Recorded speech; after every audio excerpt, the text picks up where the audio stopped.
So this was a day 2 trip. We're starting from first saddle on the 3rd of January, which was one of the days when there really was a lot of water. It's 3rd of January 2022.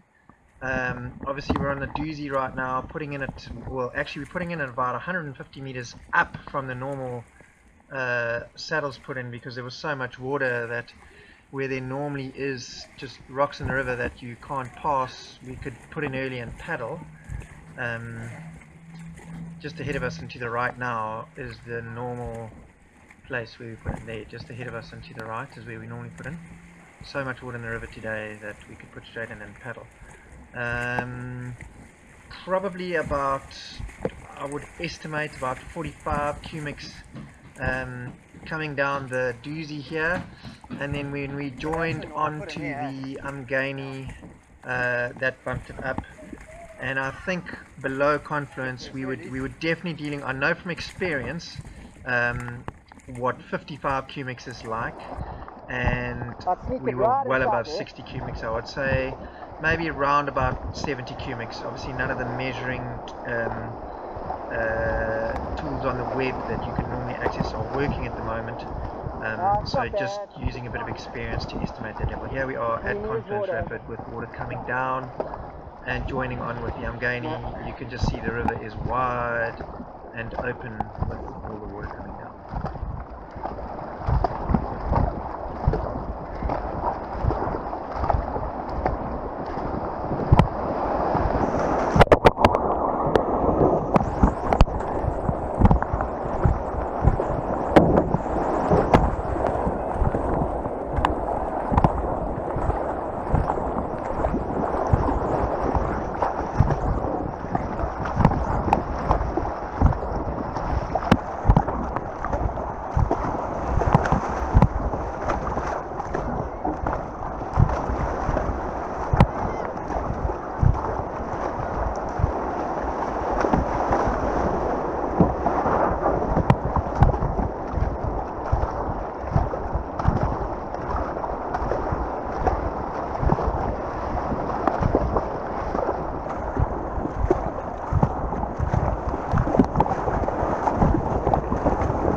Because there is water going down there, you can see it.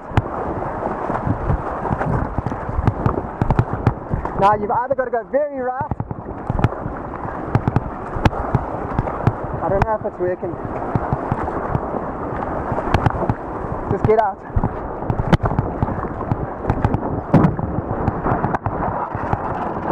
Yeah, that washing machine, obviously with there being a lot of water and being unsure of what the line would be, we just chose to get out and play it safe. Yeah, so and here you can see I'm discussing with my partner Eric. That's Eric Hildebrand. No, it'll be big. He did his first Dusi in 1983 and is very experienced what the options were.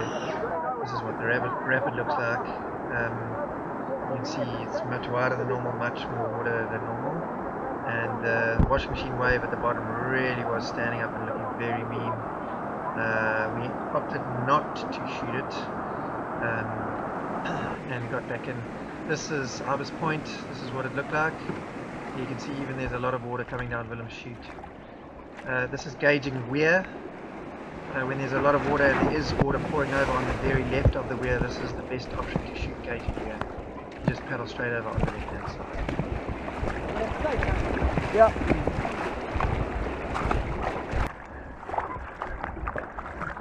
Who knows how you get there? I reckon we got on a natural route. Normal route. No, there it is, Eric. I promise you it's easy, and it is the right option. So left. So here we are approaching Marion Foley Causeway. This is the high water line. So it's been a very long time since I did this. You paddle over to the left. Where you can't normally paddle, it's normally obstructed. And we're going to have to paddle.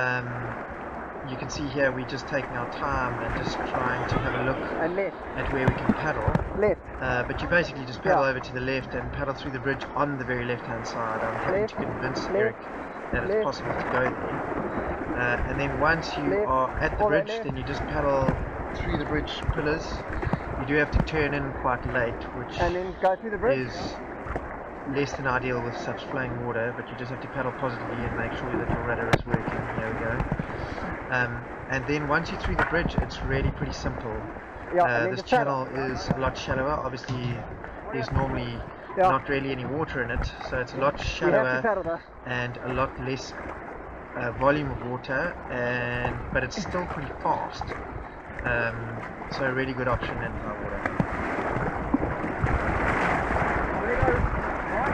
Yeah. I can't hear you. That's fine.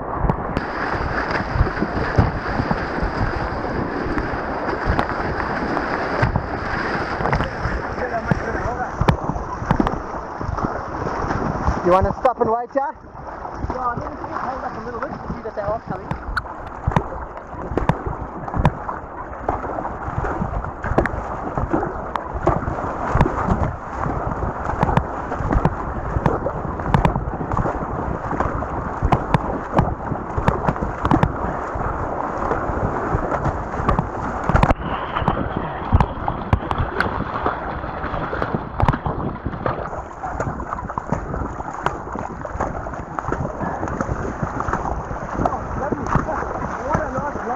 Yep.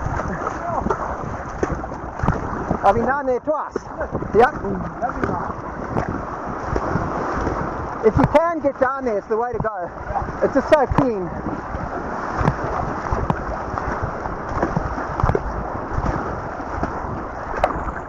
Now this thing, you want to be very left.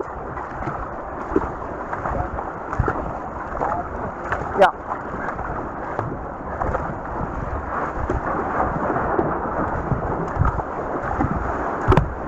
You know that white and grey rock? That's underneath us now. Yeah.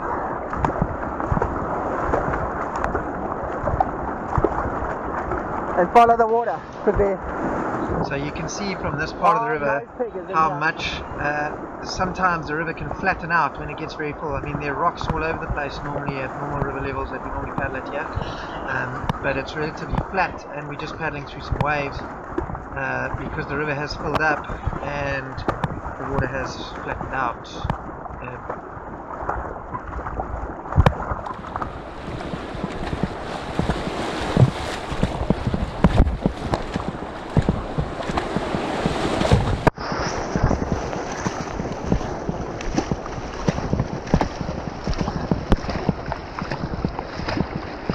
Paddle positively.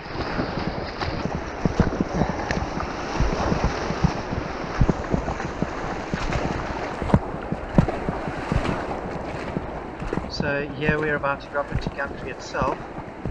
You may not recognize it as Gumtree because the river is so high. Here's the first drop.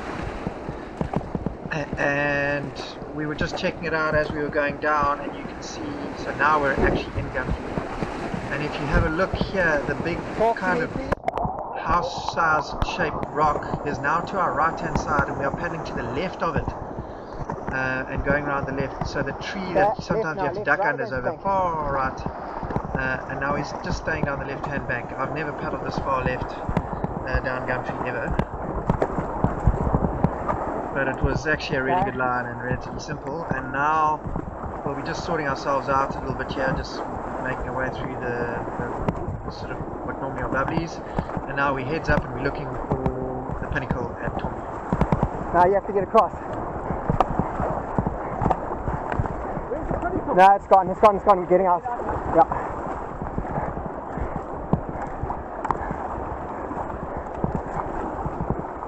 And as you could hear there, just as we were through and heads up and looking for the pinnacle at Tombi, we couldn't see it.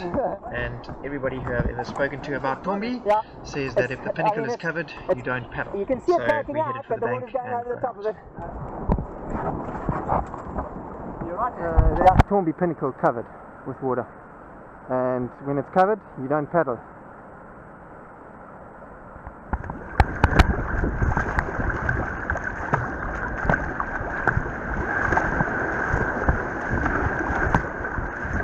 So this is Hippo down the far right. You just need to be careful of all the swirlies here. There's a lot of water flowing in all different directions.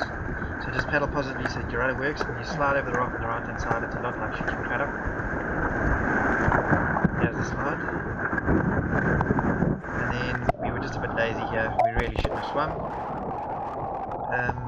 We did. The rocks are very slippery. It was quite tricky to get back in the boat. And then we just carried on down to below Mbechi's store to finish off the day.